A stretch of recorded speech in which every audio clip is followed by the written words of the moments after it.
श्रीपरमात्मने नमः। श्रीविष्णुसहस्रनामस्तोत्रम्। यस्य स्मरणमात्रेण जन्मसंसारबन्धनात् विमुच्यते नमस्तस्मै विष्णवे प्रभविष्णवे। नमः समस्तभूतानामादिभूताय भूभृते अनेकरूपरूपाय विष्णवे प्रभविष्णवे। वैशम्पायनुवाच श्रुत्वा धर्मानशेषेण पावनानि च सर्वशः युधिष्ठिरः शान्तनवं पुनरेवाभ्यभाषत। युधिष्ठिर्वाच किमेकं दैवतं लोके किं वाप्येकं परायणं स्तुवन्तः कमर्चन्तः प्राप्नुयुर्मानवः शुभं। को धर्मः सर्वधर्माणां भवतः परमो मतः किं जपन्मुच्यते जन्तुर्जन्मसंसारबन्धनात्। भीष्म उवाच जगत्प्रभुं देवदेव मनन्तं पुरुषोत्तमं स्तवन्नामसहस्रेण पुरुषः सततोत्थितः। तमेव चार्चयन्नित्यं भक्त्या पुरुषमव्ययं ध्यायन् स्तवन्नमस्यश्च यजमानस्तमेव च।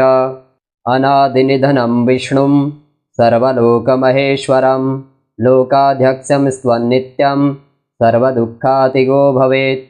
ब्रह्मण्यं सर्वधर्मज्ञं लोकानां कीर्तिवर्धनं लोकनाथं महद्भूतं सर्वभूतभवोद्भवम्। एष मे सर्वधर्माणां धर्मोऽधिकतमो मतः यद्भक्त्या पुण्डरीकाक्षं स्तवैरर्चेन्नरः सदा। परमं यो महत्तेजः परमं यो महत्तपः परमं यो महद्ब्रह्म परमं यः परायणं। पवित्राणां पवित्रं यो मङ्गलानां च मङ्गलं दैवतं देवतानां च भूतानां यो व्ययः पिता। यतः सर्वाणि भूतानि भवन्त्यादियुगागमे यस्मिंश्च प्रलयं यान्ति पुनरेव युगक्षये। तस्य लोकप्रधानस्य जगन्नाथस्य भूपते विष्णोर्नामसहस्रं मे शृणु पापभयापहं। यानि नामानि गौडानि विख्यातानि महात्मनः ऋषिभिः परिगीतानि तानि वक्ष्यामि भूतये। ॐ विश्वं विष्णुर्वषट्कारो भूतभव्यभवत्प्रभुः भूतकृद्भूतभृद्भावो भूतात्मा भूतभावनः भूतात्मा परमात्मा च मुक्तानां परमा गतिः।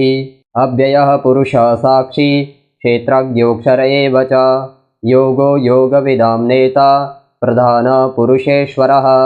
नारसिंहवपुः श्रीमान् केशवः पुरुषोत्तमः सर्वः शर्वः शिवस्थाणुर्भूतादिर्निधिरव्ययः।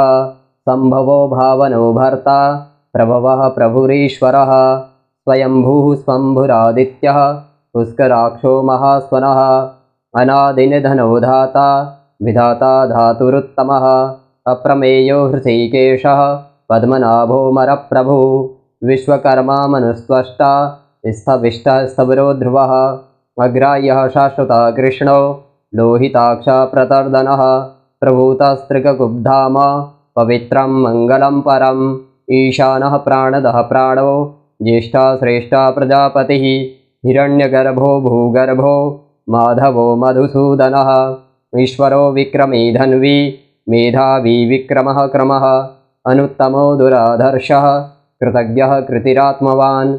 सुरेशः शरणं शर्म विश्वरेतः प्रजाभवः अहः संवत्सरो व्यालः प्रत्ययः सर्वदर्शनः अजः सर्वेश्वरः सिद्धः सिद्धिः सर्वादिरच्युतः। वृषा कपिरमेयात्मा सर्वयोगविनिःसृतः वसुर्वसुमनः सत्य समात्मा संमितः समः। अमोघः पुण्डरीकाक्षो वृषकर्मा वृषाकृतिः रुद्रो बहुशिरा बभ्रुर्विश्वयोनिः शुचिस्रवाः।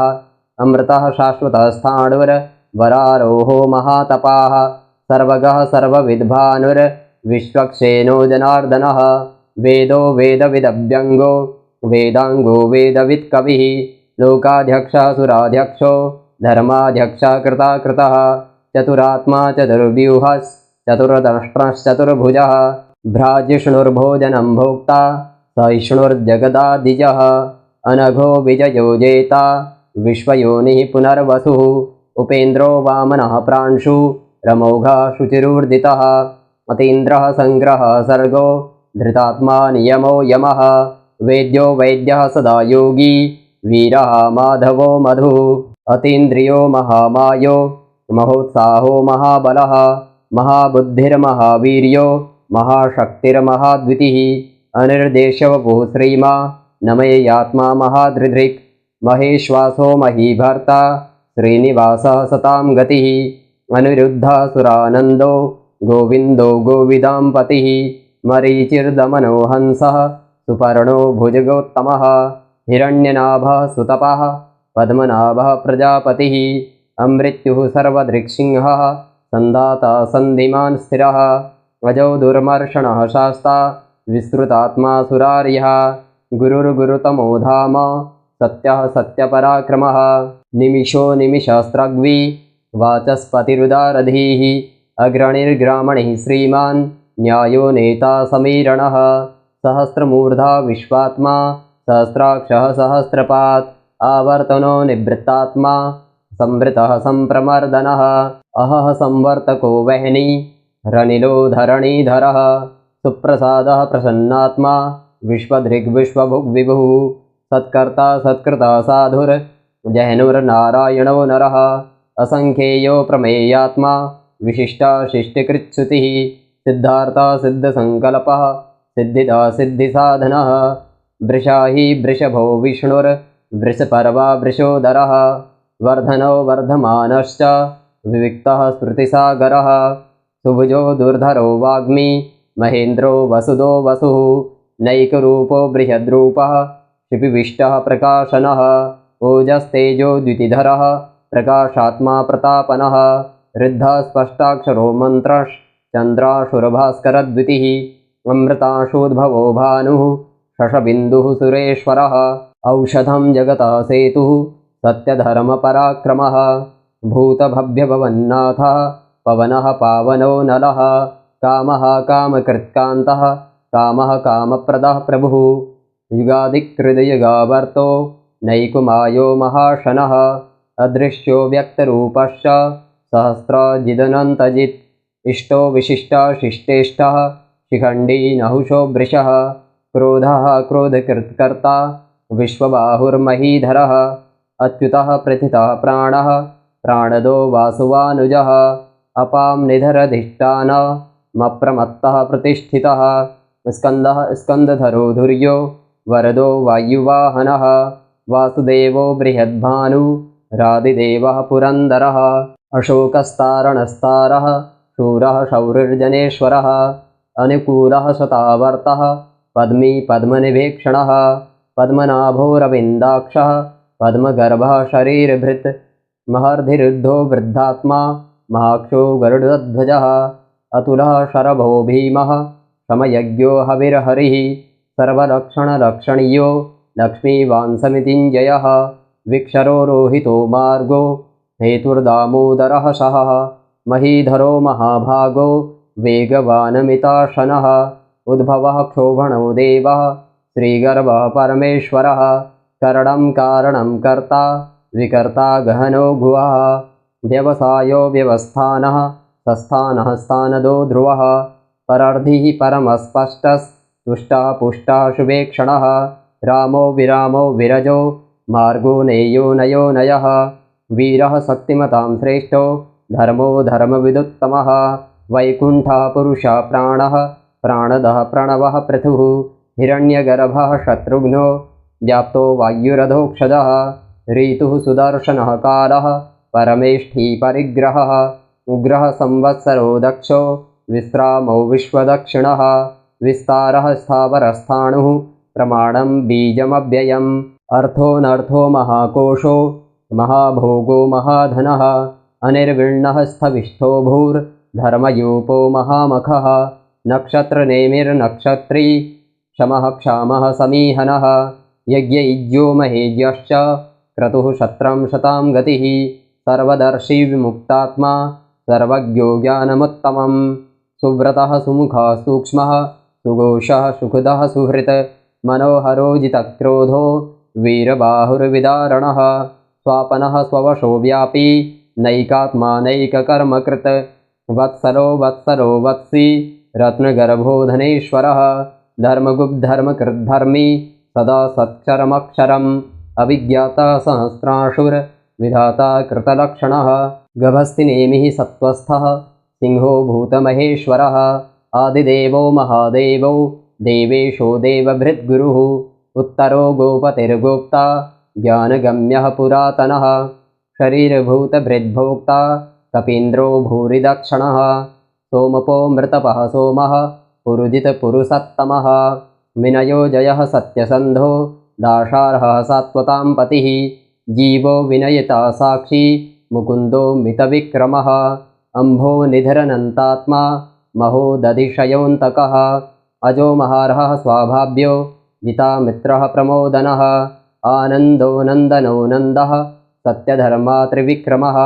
महर्षिः कपिलाचार्यः कृतज्ञो मेदिनीपतिः त्रिपतस्त्रिदशाध्यक्षो महाशृङ्गः कृतान्तकृत् महावराहो गोविन्दः सुसेनः कनकाङ्गदी गुह्यो गभीरो गहनो गुप्तशक्रगदाधरः वेदः स्वाङ्गोजितः कृष्णो दृढः सङ्कर्षणोच्युतः वरुणो वारुणो वृक्षः पुष्कराक्षो महामनाः भगवान् भगहानन्दी वनमाली हलायुधः आदित्यो ज्योतिरादित्यः सहिष्णुर्गतिसत्तमः सुधनवाखण्डपरशुर्दारुणो द्रविणप्रदः दिविस्पृक्सर्वदृग्व्यासो वाचस्पतिरयो निजः त्रिशामा सामगासाम निर्वाडम्भेषजम्भिषक् सन्न्यासकृच्छमः शान्तो निष्ठा शान्तिः परायणं शुभाङ्गः शान्तिदः सृष्टा कुमुदः कुवलेशयः गोहितो गोपतिर्गोप्ता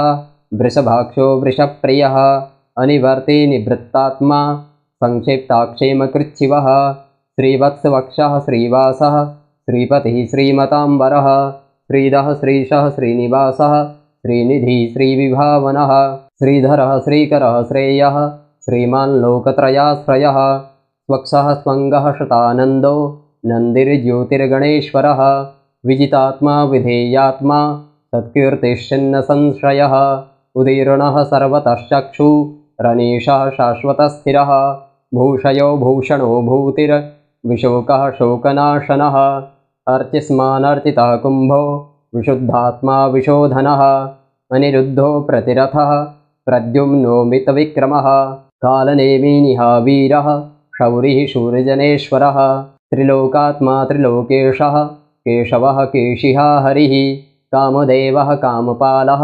कामीकान्तः कृतागमः अनिर्देश्यवपुरविष्णुर्वीरोऽनन्तो धनञ्जयः ब्रह्मण्यो ब्रह्मकृद्ब्रह्मा ब्रह्म ब्रह्मविवर्धनः ब्रह्मविद् ब्राह्मणो ब्रह्मी ब्रह्मज्ञो ब्राह्मणप्रियः महाक्रमो महाकर्मा महातेजा महोरगः महाक्रतुर्महायज्वा महायज्ञो महाहविः स्तभ्यः स्तवप्रियः स्तोत्रं स्तुतिः स्तोतारणप्रियः पूर्णः पूरयिता पुण्यः पुण्यकीर्तिरनामयः मनोजवस्तीर्थकरो वसुरेता वसुप्रदः वसुप्रदो वासुदेवो वसुर्वासुमनाहविः सद्गतिः सत्कृतिः सत्ता सद्भूतिः सत्परायणः शूरसेनो यदुश्रेष्ठः सन्निवासः सुयामुनः भूतावासो वासुदेवः सर्वासुनिलयो नरः दर्पः दर्पतो दृप्तो दुर्धरोऽथा पराजितः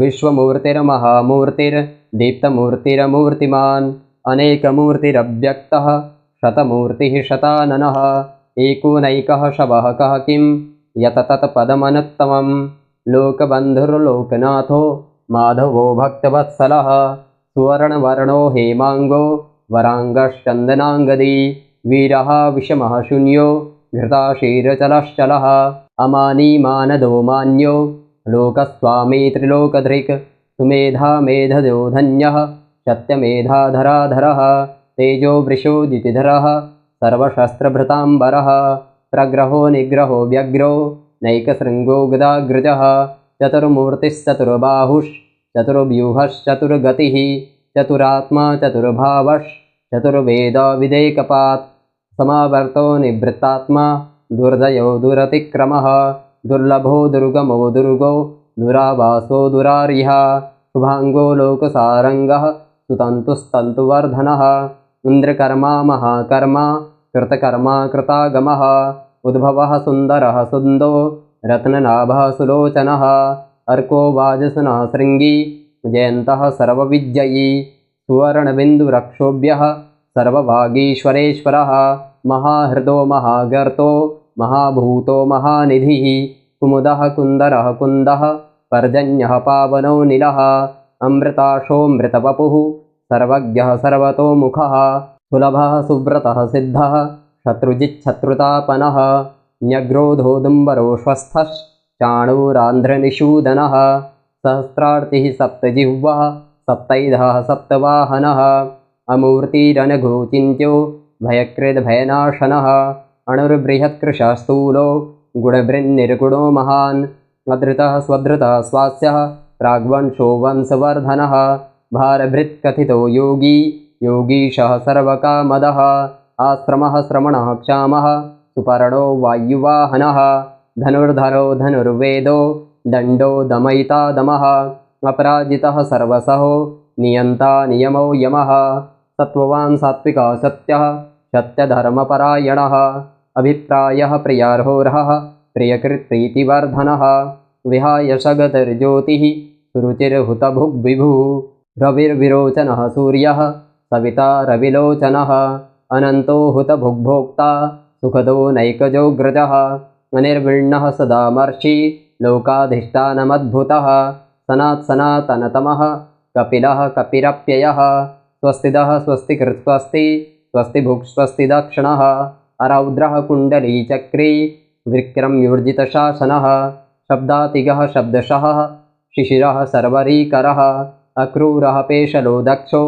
दक्षिणः क्षमिडाम्बरः विद्वत्तमो वीतभयः पुण्यश्रवणकीर्तनः उत्तारणो दुष्कृतिः पुण्यो दुःस्वप्ननाशनः वीरः रक्षणः सन्तो जीवनः पर्यवस्थितः अनन्तरूपोऽनन्तश्रीर्जितमन्युर्भयापहः चतुरस्रो गभीरात्मा विदुषो व्यादिशो दिशः अनादिर्भूर्भुवो लक्ष्मीः सुवीरो रुचिराङ्गदः जननो जनजन्मादिर्भीमो भीमपराक्रमः आधारनिलयो धाता पुष्पहासा प्रजागरः ऊर्ध्वगः षट्पथाचारः प्राणदः प्रणवः पणः प्रमाणं प्राणनिलयः प्राणभृत् प्राणजीवनः तत्त्वं तत्त्वविदेकात्मा जन्ममृत्युजरातिगः भूर्भुवः स्वस्तरुस्तारः सविता प्रपितामहः यज्ञो यज्ञपतिर्यज्ञा यज्ञाङ्गो यज्ञवाहनः यज्ञभृद् यज्ञकीर्ति यज्ञी यज्ञभुगि यज्ञसाधनः यज्ञान्तकृति यज्ञगुह्या मन्नमन्नाद एव च आत्मयोनिः स्वयं जातो वैखानः सामगायनः देवकी नन्दनः सृष्टा क्षितीशः पापनाशनः शङ्खभृन्नन्दकी चक्री शारङ्गधन्वागदाधरः रथाङ्गपाणिरक्षोभ्यः सर्वप्रहरणायुधः ॐ सर्वप्रहरणायुधाय नमः। ॐ श्रीविष्णुसहस्रनामस्तोत्रम् श्रीवासुदेवचरणार्पणमस्तु।